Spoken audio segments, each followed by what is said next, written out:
कर्म संन्यास योग। श्री भगवान बोले, मैंने इस अविनाशी योग को सूर्य से कहा था। सूर्य ने अपने पुत्र मनु से कहा और मनु ने अपने पुत्र राजा इवाक से कहा। हे परम, तब अर्जुन इस प्रकार परंपरा से प्राप्त इस योग को राजर्षियों ने जाना, किंतु उसके बाद वह योग बहुत काल से इस पृथ्वी लोक में लुप्त हो गया।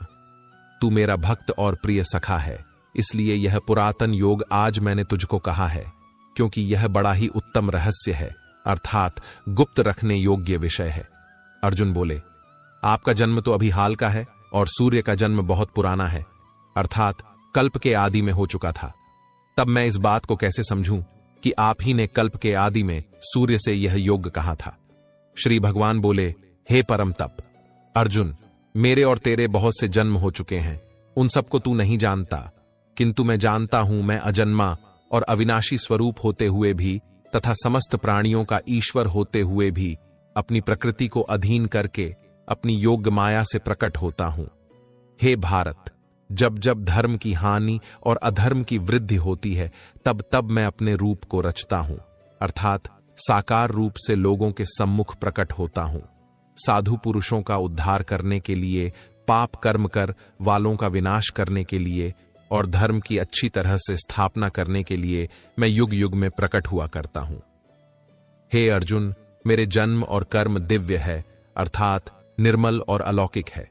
इस प्रकार जो मनुष्य इस तत्व को अच्छे से जान लेता है, वह शरीर को त्याग कर फिर जन्म को प्राप्त नहीं होता, किंतु मुझे ही प्राप्त होता है। पहले भी जिनके राग, भय और क्रोध सर्वथा हो गए थे और जो मुझ में अनन्य प्रेम पूर्वक स्थिर रहते थे, ऐसे मेरे आश्रित रहने वाले बहुत से भक्त ऊपर युक्त ज्ञान रूप ताप से पवित्र होकर मेरे स्वरूप को प्राप्त हो चुके हैं। हे अर्जुन, जो भक्त मुझे जिस प्रकार भजते हैं, मैं भी उनको उसी प्रकार भजता हूं, क्योंकि सभी मनुष्य सब प्रकार से मेरे ही मार्ग का अनुसरण करते हैं। इस मनुष्य लोक में कर्मों के फल को चाहने वाले लोग देवताओं का पूजन किया करते हैं, क्योंकि उनको कर्मों से उत्पन्न होने वाली सिद्ध शीघ्र मिल जाती है। ब्राह्मण, क्षत्रिय, वैश्य और शूद्र, इन 4 वर्णों का समूह गुण और कर्मों के अनुसार मेरे द्वारा रचा गया है। इस प्रकार उस सृष्टि रचना दी कर्म का कर्ता होने पर भी मुझ अविनाशी परमेश्वर को तू वास्तव में अकता ही जान। कर्मों के फल में मेरी स्प्रे नहीं है, इसलिए मुझे कर्म लिप्त नहीं करते। यहां श्री भगवान के कहने का भाव है कि कर्म करो, लेकिन फल की इच्छा से नहीं, बस अपना कर्म करते जाओ और आगे बढ़ते जाओ। पूर्व काल में पूर्वजों ने भी इस प्रकार मेरे बताए अनुसार ही कर्म किए हैं और मोक्ष को प्राप्त हुए हैं। इसलिए अगर तू भी मोक्ष को पाना चाहता है, तो पूर्वजों द्वारा सदा से किए जाने वाले कर्मों को ही कर। कर्म क्या है और अकर्म क्या है, इस प्रकार इसका निर्णय करने में बुद्धिमान पुरुष भी मोहित हो जाते हैं। इसलिए वह कर्म तत्व मैं तुझे भली भांति समझाकर कहूंगा, जिसे जानकर तू अशुभ से अर्थात कर्म बंधन से मुक्त हो जाएगा। यहां श्री भगवान बताएंगे कि सही में कर्म क्या है। कर्म का स्वरूप भी जानना चाहिए और अकर्म का स्वरूप भी जानना चाहिए तथा विकर्म का स्वरूप भी जानना चाहिए। जो मनुष्य कर्म में अकर्म देखता है और जो अकर्म में कर्म देखता है, वह मनुष्यों में बुद्धिमान है और वह योगी समस्त कर्मों को करने वाला है। यहां श्री भगवान का भाव है कि जो मनुष्य कर्म तो करता है, लेकिन उस कर्म में अकर्म को देखता है, अर्थात यह नहीं सोचता है कि मैं ही करता हूं, वह फल की इच्छा नहीं रखता। सही मायने में वैसा बुद्धिमान पुरुष योगी के समान है। हे अर्जुन, जिसके संपूर्ण कर्म बिना कामना और संकल्प के होते हैं तथा जिसके समस्त कर्म ज्ञान रूप अग्नि के द्वारा भस्म हो गए हैं, अर्थात जो कर्मों के बंधन से मुक्त हो चुके हैं, जिन्हें परमात्मा की प्राप्ति हो गई है, उस महापुरुष को ज्ञानी जन भी पंडित कहते हैं। जो पुरुष समस्त कर्मों में और उनके फल में आसक्ति का सर्वथा त्याग करके संसार के आश्रय से रहित हो गया है और परमात्मा में नित्य तृप्त है, उसके लिए भगवान की भक्ति के अलावा और कोई कर्म नहीं रह जाता है। अर्थात वह कर्म करते हुए भी वास्तव में कुछ भी नहीं करता। जिसने अपने मन और इंद्रियों को जीत लिया है और जिसने समस्त भोगों की सामग्री का परित्याग कर दिया है, ऐसा आशा रहित पुरुष केवल शरीर संबंधी कर्म करता हुआ भी पापों को नहीं प्राप्त होता है। जिसको बिना मांगे जो मिले उसी में संतुष्ट रहता है, जो ना किसी से ईर्ष्या करता है और ना द्वेष, जो सुख दुख को एक समान भाव से देखता है, ऐसा मनुष्य कर्म योगी कहलाता है, जिसकी आसक्ति सर्वथा नष्ट हो गई है, जो अपने देह पर अभिमान नहीं करता और जो ममता से रहित हो गया है, जिसका चित्त निरंतर परमात्मा के ज्ञान में स्थित रहता है, वैसा कर्मयोगी अपना कर्म यज्ञ की तरह करता है और मोक्ष को प्राप्त होता है, जो अपना सब कुछ परमात्मा को अर्पित कर देता है, जिसके लिए परमात्मा ही सब कुछ है, जो अपने हर कर्म में परमात्मा को देखता है और हर कर्म परमात्मा के लिए करता है, वैसा कर्मयोगी मोक्ष का अधिकारी होता है। कुछ योगी देवताओं को सब कुछ मानकर यज्ञ को उनको समर्पित करते हैं, और जो पहुंचे हुए कर्म योगी होते हैं वह ब्रह्म को सब कुछ मानकर यज्ञ को सौंपते हैं। चाहे आप रामकृष्ण शिव या दुर्गा या अपने इष्ट को सब कुछ सौंपकर यज्ञ करें या ब्रह्म को सबसे बड़ा सच मानकर कर्म करें, इससे कोई फर्क नहीं पड़ता है। बस यह याद रखना है कि आपका कर्म भी एक यज्ञ है, जिसमें आप उस ईश्वर को अपना सब कुछ सौंप के बस काम में लग जाते हैं। जो योगी होते हैं वह अपने स्वयं की आग में अपने इंद्रियों को अर्थात अपनी इच्छाओं को डालकर भस्म कर देते हैं, और जो योगी नहीं होते हैं वह ठीक इसका उल्टा करते हैं। वह अपना सब कुछ इन इंद्रियों में भस्म कर देते हैं, अर्थात अपने इंद्रियों का गुलाम बन जाते हैं। अपनी इंद्रियों को वश में करने का सबसे बड़ा तरीका है ज्ञान। ज्ञान से ही योगी लोग अपने मन को नियंत्रण में करते हैं। जब भी कोई बुरा विचार आता है तो उनका ज्ञान ही उसे बताता है कि उनका लक्ष्य यह नहीं है।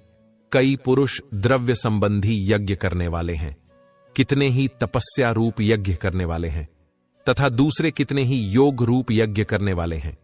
कितने ही अहिंसा दी तीक्ष्ण व्रतों से युक्त यत्नल पुरुष स्वाध्याय रूप ज्ञान यज्ञ करने वाले हैं, इसलिए अपना यज्ञ चुनकर कर्म करें। दूसरे कितने ही योगी जन अपान वायु में प्राणवायु को हवन करते हैं, वैसे ही अन्य योगी जन प्राणवायु में अपान वायु को हवन करते हैं, तथा अन्य कितने ही नियमित आहार करने वाले प्राणायाम परायण पुरुष प्राण और अपान की गति को रोककर प्राणों को प्राणों में ही हवन किया करते हैं। ये सभी साधक यज्ञों द्वारा पापों का नाश कर देने वाले और यज्ञों को जानने वाले हैं। प्राण का अर्थ है सांस अंदर खींचना और अपान का अर्थ है सांस को छोड़ना। कौन कितना पहुंचा हुआ योगी है, उसकी अलग अलग अवस्था होती है। यहां श्री भगवान यही समझा रहे हैं। हे कुरुश्रेष्ठ अर्जुन, यज्ञ से बचे हुए अमृत का अनुभव करने वाले योगी जन सनातन पर ब्रह्म परमात्मा को प्राप्त होते हैं, और यज्ञ न करने वाले पुरुष के लिए तो यह मनुष्य लोक भी सुखदायक नहीं है, फिर परलोक कैसे सुखदायक हो सकता है। यज्ञ करने के बाद जो बचता है उसे श्री कृष्ण अमृत बता रहे हैं, और यह अमृत सीधे भगवान तक ले जाता है। यहां यज्ञ को आप कर्म भी समझ सकते हैं। कर्म करने के बाद जो उसका फल हो उसे भगवान का आशीर्वाद समझ उसमें संतुष्ट होकर अपने अगले कर्म में लग जाना चाहिए।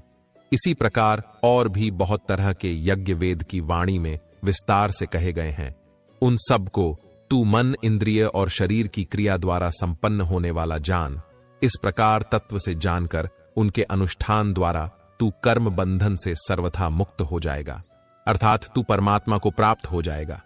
हे परम तप, अर्जुन आहुति चढ़ाकर किए गए यज्ञ की अपेक्षा ज्ञान यज्ञ अत्यंत श्रेष्ठ है। ज्ञान यज्ञ वह है जिसमें अपनी इंद्रियों को वश में रखते हैं, अपनी सांसों पर नियंत्रण रखते हैं, कर्म तो करते हैं लेकिन फल की इच्छा नहीं रखते हैं। यह सब ज्ञान यज्ञ ही तो है।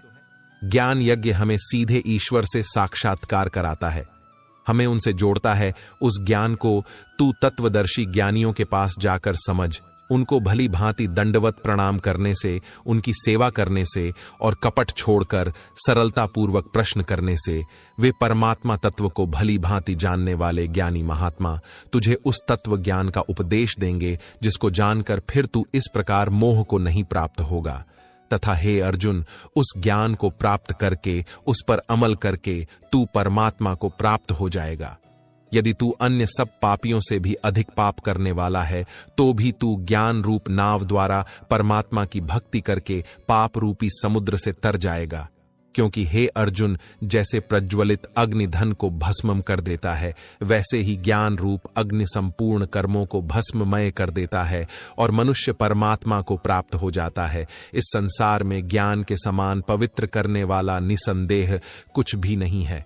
उस ज्ञान को कितने ही काल से कर्म योग के द्वारा मनुष्य अपनी मृत्यु के पश्चात अगले जन्म में अपने आप ही आत्मा में पा लेता है और वह मनुष्य फिर से कर्मयोग में लग जाता है। अर्थात ज्ञान कभी नष्ट नहीं होता है। जिसने अपनी इंद्रियों को जीत लिया है वह मनुष्य ज्ञान को प्राप्त होता है और भगवान की प्राप्ति कर परम शांति को प्राप्त हो जाता है। विवेकहीन और श्रद्धा रहित और संशय युक्त मनुष्य इस ज्ञान को कभी प्राप्त नहीं कर पाता है। ऐसे संशय युक्त मनुष्य के लिए न यह लोक है, न परलोक है और न सुख ही है। हे धनज, जिसने कर्म योगी की विधि से समस्त कर्मों को परमात्मा में अर्पण कर दिया है और जिसने विवेक द्वारा समस्त संशय का नाश कर दिया है, ऐसे वश में किए हुए मन वाले पुरुष को कर्म नहीं बांधते और वह सीधे परमात्मा को प्राप्त होते हैं। इसलिए हे भारतवंशी अर्जुन, तू हृदय में स्थित इस अज्ञान जनित अपने संशय का विवेक ज्ञान रूप तलवार द्वारा छेदन करके समत्व रूप कर्म योग में स्थित हो जा और युद्ध के लिए खड़ा हो जा। इस प्रकार उपनिषद ब्रह्म विद्या तथा योग शास्त्र रूप श्रीमद् भगवद गीता के श्री कृष्ण अर्जुन संवाद में ज्ञान कर्म संन्यास योग नाम का चौथा अध्याय संपूर्ण हुआ। श्रीमद् भगवद गीता अध्याय 5 कर्म संन्यास योग। अर्जुन कहते हैं, हे प्रभु, कभी आप संन्यास माध्यम से कर्म करने के लिए कहते हैं और कभी निष्काम माध्यम से कर्म करने के लिए कहते हैं, इसलिए इन दोनों में मेरे लिए जो परम कल्याणकारी हो उसे कहिए। श्री भगवान ने कहा, संन्यास माध्यम से किया जाने वाला कर्म और निष्काम माध्यम से किया जाने वाला कर्म, यह दोनों ही परम श्रेय को दिलाने वाला है, परंतु संन्यास माध्यम की अपेक्षा निष्काम कर्म योग श्रेष्ठ है। हे महाबाहु, जो मनुष्य ना तो किसी से घृणा करता है और ना ही किसी की इच्छा करता है, वह सदा सन्यासी ही समझने योग्य है, क्योंकि ऐसा मनुष्य राग द्वेष आदि सभी द्वंद्व को त्याग कर सुखपूर्वक संसार बंधन से मुक्त हो जाता है।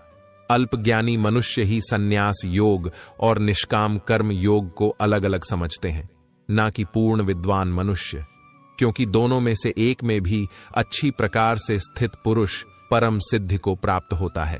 अर्थात दोनों प्रकार के कर्मों का बराबर फल मिलता है। जो फल ज्ञान योगियों को प्राप्त होता है वही निष्काम कर्म योगियों को भी प्राप्त होता है। इसलिए जो मनुष्य संन्यास योग और निष्काम कर्म योग दोनों को फल की दृष्टि से एक समान देखता है, वही वास्तविक सत्य को देख पाता है। हे महाबाहु, निष्काम कर्म योग के आचरण के बिना सन्यासी जीवन दुख का कारण होता है और भगवान के किसी भी एक स्वरूप को मन में धारण करने वाला निष्काकर्म योगी पर ब्रह्म परमात्मा को शीघ्र प्राप्त हो जाता है। कर्म योगी इंद्रियों पर विजय प्राप्त करने वाला होता है और परमात्मा में निष्काम भाव से मन को स्थित करके कर्म करता हुआ भी कभी कर्म से लिप्त नहीं होता है। कर्म योगी परम तत्व परमात्मा की अनुभूति करके दिव्य चेतना में स्थित होकर देखता हुआ, सुनता हुआ, स्पर्श करता हुआ, सूता हुआ, भोजन करता हुआ, चलता हुआ, सोता हुआ, सांस लेता हुआ सब प्रकार से यही सोचता है कि मैं कुछ भी नहीं करता हूं। वह सब कर्मों का कारण ईश्वर को मानता है। कर्म योगी बोलता हुआ, त्याग हुआ, ग्रहण करता हुआ तथा आंखों को खोलता और बंद करता हुआ भी यही सोचता है कि सभी इंद्रियां अपने अपने विषयों में प्रवृत्त हो रही हैं। ऐसी धारणा वाला होता है। अर्थात कर्म योगी जो भी कार्य करते हैं वह शास्त्र अनुकूल और लोक हित के लिए ही होती है। कर्म योगी सभी कर्म फलों को परमात्मा को समर्पित करके निष्काम भाव से कर्म करता है, इसीलिए उसको पाप कर्म कभी स्पर्श नहीं कर पाते हैं। जिस प्रकार कमल का पत्ता जल को स्पर्श नहीं कर पाता है, कर्म योगी निष्काम भाव से शरीर मन बुद्धि और इंद्रियों के द्वारा केवल आत्मा की शुद्धि के लिए ही कर्म करते। कर्म योगी सभी कर्म के फलों का त्याग करके परम शांति को प्राप्त होता है और जो सिर्फ फल की इच्छा से ही कर्म करते हैं वह तो 84 लाख योनियों में ही भटकते रहते हैं। शरीर में स्थित जीवात्मा मन से समस्त कर्मों का परित्याग करके वह ना तो कुछ करता है और ना ही कुछ करवाता है। तब वह 9 द्वारों वाले स्थूल शरीर में आनंद पूर्वक आत्मस्वरूप में स्थित रहता है। शरीर में स्थित जीवात्मा देह का कर्ता न होने के कारण इस लोक में उसके द्वारा न तो कर्म उत्पन्न होते हैं और ही कर्म फलों से कोई संबंध रहता है, बल्कि यह सब प्रकृति के गुणों के द्वारा ही किए जाते हैं। शरीर में स्थित परमात्मा ना तो किसी के पाप कर्म को और ना ही किसी के पुण्य कर्म को ग्रहण करता है, किंतु जीवात्मा मोह से ग्रसित होने के कारण परमात्मा जीव के वास्तविक ज्ञान को आच्छादित किए रहता है। किंतु जब मनुष्य का अज्ञान तत्व ज्ञान द्वारा नष्ट हो जाता है, तब उसके ज्ञान के दिव्य प्रकाश से उसी प्रकार परम तत्व परमात्मा प्रकट हो जाते हैं, जिस प्रकार सूर्य के प्रकाश से संसार की सभी वस्तुएं प्रकट हो जाती हैं। जब मनुष्य बुद्धि और मन से परमात्मा की शरण ग्रहण करके परमात्मा के ही स्वरूप में पूर्ण श्रद्धा भाव से स्थित हो है, तब वह मनुष्य तत्व ज्ञान के द्वारा सभी पापों से शुद्ध होकर पुनर्जन्म को प्राप्त न होकर मुक्ति को प्राप्त होता है। तत्वज्ञानी मनुष्य विद्वान ब्राह्मण और विनम्र साधु को तथा गाय हाथी कुत्ता और नरभक्षी को एक समान दृष्टि से देखने वाला होता है। तत्वज्ञानी मनुष्य का मन संभव में स्थित रहता है, उसके द्वारा जन्म मृत्यु के बंधन रूपी संसार को जीत लिया जाता है, क्योंकि वह ब्रह्म के समान निर्दोष होता है और सदा परमात्मा में ही स्थित रहता है। तत्वज्ञानी मनुष्य न तो कभी किसी भी प्रिय वस्तु को पाकर हर्षित होता है और न ही अप्रिय वस्तु को पाकर विचलित होता है। ऐसा स्थिर बुद्धि मोह रहित ब्रह्म को जानने वाला सदा परमात्मा में ही स्थित रहता है। तत्वज्ञानी मनुष्य बाहरी इंद्रियों के सुख को नहीं भोगता है, बल्कि सदैव अपनी ही आत्मा में रमण करके सुख का अनुभव करता है। ऐसा मनुष्य निरंतर परब्रह्म परमात्मा में स्थित होकर असीम आनंद को भोगता है। हे कुंती पुत्र अर्जुन, इंद्रिय और इंद्रियों के सहयोग से उत्पन्न होने वाले यह भोग प्रारंभ में सुख देने वाले होते हैं और अंत में यही इंद्रियों के विषयों का भोग दुख का कारण बनता है। इसी कारण तत्वज्ञानी कभी भी इंद्रिय सुख नहीं भोगता है। जो मनुष्य शरीर का अंत होने से पहले ही काम और क्रोध से उत्पन्न होने वाले वेग को सहन करने में समर्थ हो जाता है, वही मनुष्य योगी है और वही इस संसार में सुखी रह सकता है। जो मनुष्य अपनी आत्मा में ही सुख चाहने वाला होता है और अपने मन को अपनी ही आत्मा में स्थिर रखने वाला होता है, जो आत्मा में ही ज्ञान प्राप्त करने वाला होता है, वही मनुष्य योगी है और वही ब्रह्म के साथ एक होकर परब्रह्म परमात्मा को प्राप्त होता है। जिनके सभी पाप और सभी प्रकार के दुविधा ब्रह्म का स्पर्श करके मिट गई हैं, जो समस्त प्राणियों के कल्याण में लगे रहते हैं, वही ब्रह्मज्ञानी मनुष्य मन को आत्मा में स्थित करके परम शांति स्वरूप परमात्मा को प्राप्त करके मुक्त हो जाते हैं।